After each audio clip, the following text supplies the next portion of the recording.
Hello, my name is Dr. Jeff Smith. We're here to talk about thyroid, hormones, and adrenal fatigue. Now, this is one of the most prevalent problems that we treat in our clinic. We've been in practice, or I've been in practice specifically for about 19 years here in Northwest Arkansas, and we treat the surrounding four-state area. We've had patients come from many, many miles away to try and get help for this because for whatever reason, they go to their own doctors and they try and get blood work done, or they try and talk to their doctors about why they can't lose weight, why they can't sleep, why their hair itches, why their, skin is dry and feet bother them at night, and they get cramps when they sleep, and their hair's falling out, their eyebrows are falling out, and the doctor will run blood work on them and say, oh, it looks normal, you're fine, just diet and exercise and you'll lose weight. Well, what if that's not true? What if that's not reality? What is that patient supposed to do? And eventually, unfortunately, because the patient is treated that way, they typically tend to think it's all their fault. Well, I'm here to tell you it's not. I've written a book called Natural Thyroid Care. It's on the 6 different forms of hypothyroidism, adrenal fatigue, and hormone problems, and it's available on Amazon.com. We'll send the link after this video is done, and you can click on it and order your copy if you would like. Now, our clinic, Smith Family Clinic and Northwest Arkansas Integrated Medical, we are an integrated clinic, which means that we have medical doctors, natural doctors, chiropractic doctors, nurse practitioners, all working under one roof to help the patient. Now, typically, people that come to our clinic have been to their doctor for these problems, haven't had much success, maybe a few years of problems, and I've had people that had it for 30 years, and it just doesn't seem to get better for those patients. So, what we have to do is we have to look at the patient from not just a diagnosis standpoint, but look at the entire patient. Now, this may surprise you, but we have to look at the patient from a neurological, which means from a brain-oriented perspective, from a metabolic perspective, which means the inner functioning of the body and the hormones and so forth, and from a physical perspective. Now, that's typically going to require 3 different types of doctors. Under our roof or under our clinic, we have that available here so we can all work together for the benefit of you, the patient. Now, when you typically go to your doctor with your symptoms like fatigue and energy and sleeping problems and weight gain, they run a blood test on you.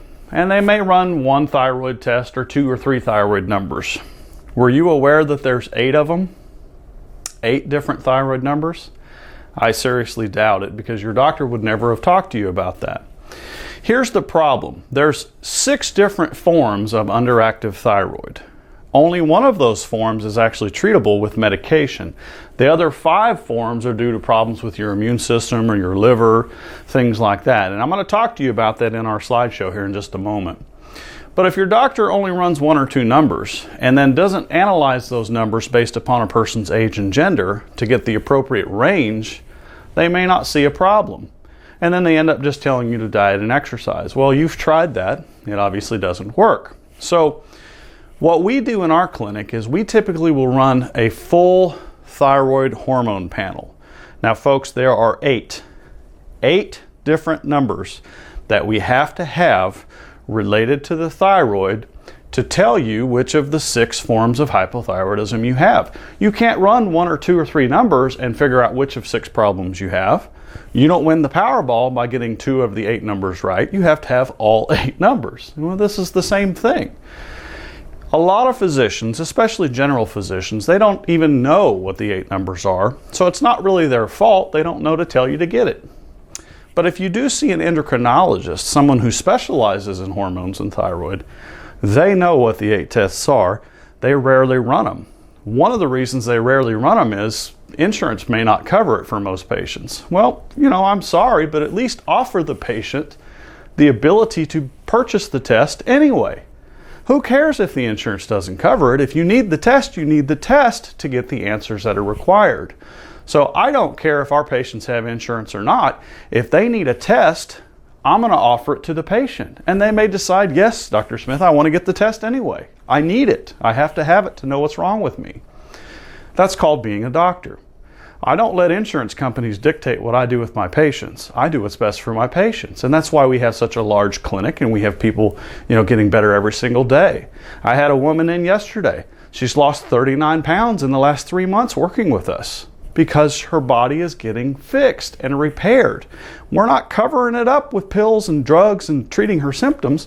We're treating why she was having difficulty losing weight, and miraculously, guess what? She's losing weight, okay? So it is possible to do that. Another reason an endocrinologist may not run all of those tests is because they only treat one of the 6 forms of hypothyroidism. They can't treat the other 5, so why bother running the test? Well, folks, obviously, I don't agree with that. We have to help you, so we need to know what's wrong. So what I'm going to talk about now is the different forms of hypothyroidism, okay? So type 1 hypothyroidism is called thyroid metabolism or primary hypothyroidism. Now, this is actually the form of low thyroid that's diagnosed in probably 99% of all patients that go to their doctors.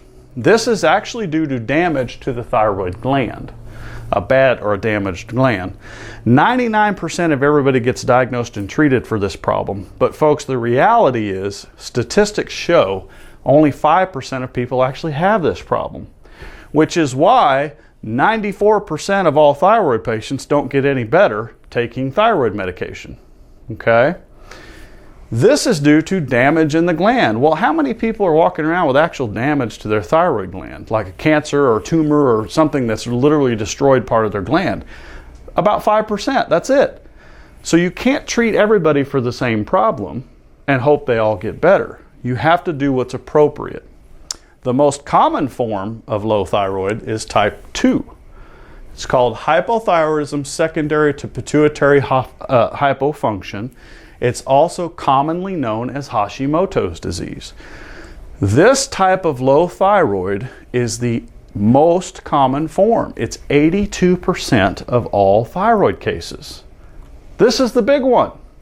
And it's commonly due to problems in your immune system, which are suppressing the thyroid functions or the pituitary functions. The pituitary is in our brain. If our immune system attacks those things, well, they can't work as well as they're supposed to, so they work less. Well, as a result, you get thyroid symptoms.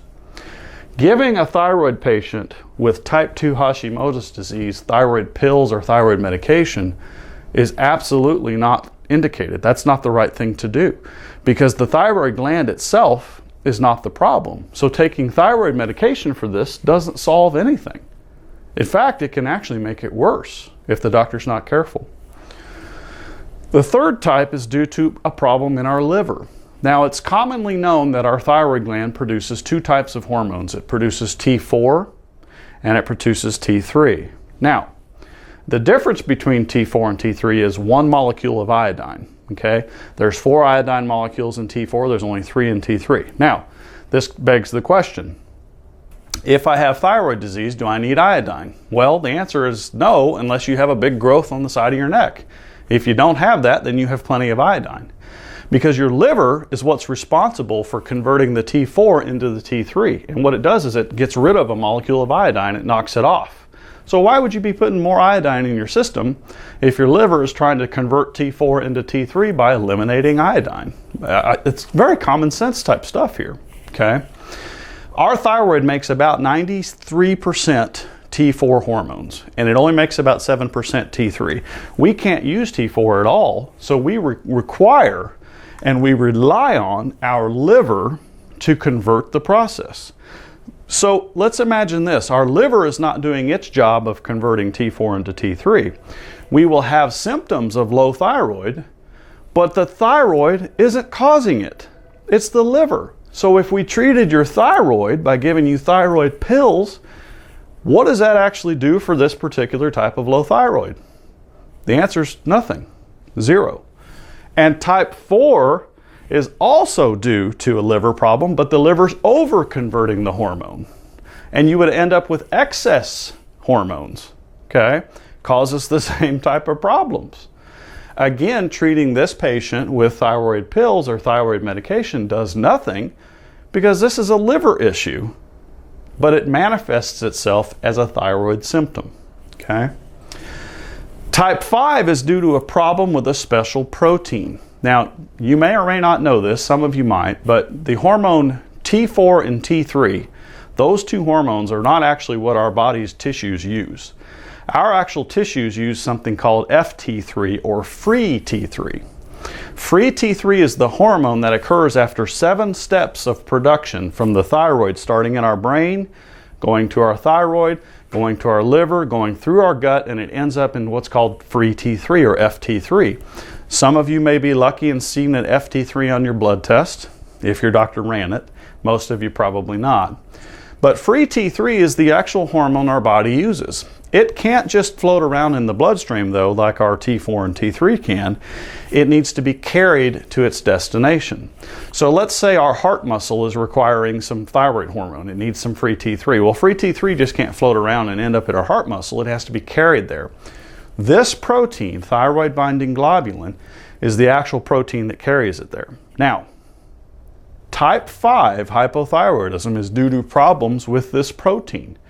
If this protein acts like a taxi cab and carries the hormone where it needs to go, what would happen if there wasn't enough protein?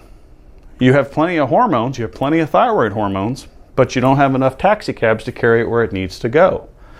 Well, the result of that is you'll have symptoms of thyroid, but once again, prescribing thyroid medication doesn't change anything that has to do with this problem because this is due to a problem with the protein. I hope this is starting to make sense, okay? Type 6 is actually the least common form. It's pretty rare. It's called autoimmune thyroid. And it is due to your immune system blocking the absorption of thyroid hormones into your cells. We have little receptor sites on all of our cells. And so imagine our hair follicle. This is one of the primary reasons patients with thyroid disease lose hair. Our hair follicles have little tiny receptor sites on them. And the receptor sites are kind of like a door, a square door. And the hormone free T3 is shaped exactly like that square door so it can fit right through the door and enter the hair follicle and allow the hair follicle to produce hair. Well, in this particular type of autoimmune thyroid disease, our immune system improperly creates an antibody or an antigen that blocks the doorway so the hormone can't get through into the hair and then the hair doesn't grow, okay? Once again, this is due to an immune system problem, not a thyroid hormone problem, or not a thyroid damage problem, but an immune system problem. And as a result of that, if we give this patient thyroid medication, it does diddly squat for their problem. And I see this every day in my practice, folks. Sometimes it drives me nuts because it's just not common sense. You can't just prescribe a medicine for everything under the sun and hope it fixes things. Well, that's probably what actually is getting done, because the sooner when you go to your doctor and complain about being overweight and tired and fatigued and hair falling out and can't sleep and your legs cramp at night and all this kind of stuff, your doctor just wants to go, okay, here's a script. Thank you very much. See you later. And kick you out of the office. They don't want to sit down with you and try to figure these things out. Folks, we do. That's what we do in this office, and that's why we're so successful at what we do. Your first appointment will take a minimum of about 45 minutes with me so that we can talk about these things, discuss these things, do some examinations, and I usually have to help order the proper blood work for the patient because in 19 years of practice, I've had one patient ever walk in here with the right blood work with all 8 of those tests. And that was only because it was ordered by a colleague of mine from Colorado. So that's another story. Now, this may shock some of you, and it probably will shock or surprise all of you. This thing right here is what actually controls your thyroid. This is what tells your thyroid to make hormones or not make hormones, and this is called your brain. So part of a proper examination of a thyroid or a hormone patient is analysis of the brain. We have to figure out what's happening in the brain because your brain is what tells your thyroid to make hormones. And here's what I mean by that. The top part of our brain is called the parietal lobe. It houses a sensor that reads your thyroid hormones in your bloodstream. If there's not enough hormones in your bloodstream, your parietal lobe will say, oh, we need to make more hormones. So it tells another part of our brain, the temporal lobe, which houses something called the pituitary gland, and it says, hey, pituitary gland, we don't have enough thyroid hormone, I need you to make some more. That signal travels through a third part of the brain, the cerebellum, down the brainstem and ends up at your thyroid gland, and then your thyroid gland starts pumping out hormones, okay? So 3 steps have to occur up here before your thyroid will produce any hormones at all. So let me ask you this, how many of you out there And I already know the answer, but I'm going to ask it anyway. How many of you out there have actually had a neurological evaluation or examination done by your doctor when you went in for thyroid problems? The answer is probably none of you, okay? If this thing is not telling your thyroid to make hormones, it is not going to make hormones. It just won't. And giving a patient thyroid pills doesn't do anything to help this particular issue. It doesn't do anything for the brain. Your brain needs to properly be able to talk to your thyroid gland for your thyroid gland to produce hormones. And in instances like this, when we take thyroid medication, it actually slows the brain function down because your brain suddenly knows there's a whole bunch of hormones in the bloodstream. It doesn't know they came from a pill. It doesn't know it came from your thyroid gland. It just knows there's too many hormones. And so what it does is it slows down the natural production cycle of hormones. Here's why most people start out with low doses of thyroid pills, and every 6 months or so the doctor raises the dose, because you're killing the brain function that's telling your thyroid to make hormones naturally. So if you slow down the natural production cycle of hormones, you have to raise the medication side of the hormones. And that's why your hormone doses, all your thyroid dosages go higher, because you're killing the natural brain production cycle. Here's another thing that may surprise you. And this is why the brain is so darn important for thyroid. Your brain is where your pituitary comes from. Your pituitary controls two major things. Number one, it controls the thyroid gland. And then your thyroid regulates or controls hormones. So if you're having problems with estrogens, progesterones, testosterones, or whatever, it doesn't do you a hill of beans of good to be taking hormones if the thyroid gland isn't working first, because that's what regulates those hormones. That's what controls them all. But here's the interesting part. For those of you that have sleeping problems, fatigue and energy problems, difficulty handling stress, or have anxieties, or even have problems with blood pressure, that is not thyroid related, folks. That is actually due to your adrenal glands, and our adrenal glands sit right down here on top of our kidneys. So sleeping problems, resting issues, sleeping through the night, fatigue and energy problems, stress and anxiety problems, and blood pressure, accompanied with hormone regulation problems, are all due to problems in our pituitary gland. And guess what hormone that you've seen 100 times on your blood tests for thyroid? Guess what hormone comes directly out of the pituitary? That's right, it's your TSH hormone. It's the hormone your doctor's done 50 times on you, but he never told you anything about your adrenals or your thyroid. Now, doesn't that sound a little strange? I think it does too. Your adrenal glands control all of this type of stuff, okay? Most of you that have blood pressure problems are having adrenal gland problems. Well, does blood pressure medication actually do anything to help the adrenal glands? Well, no.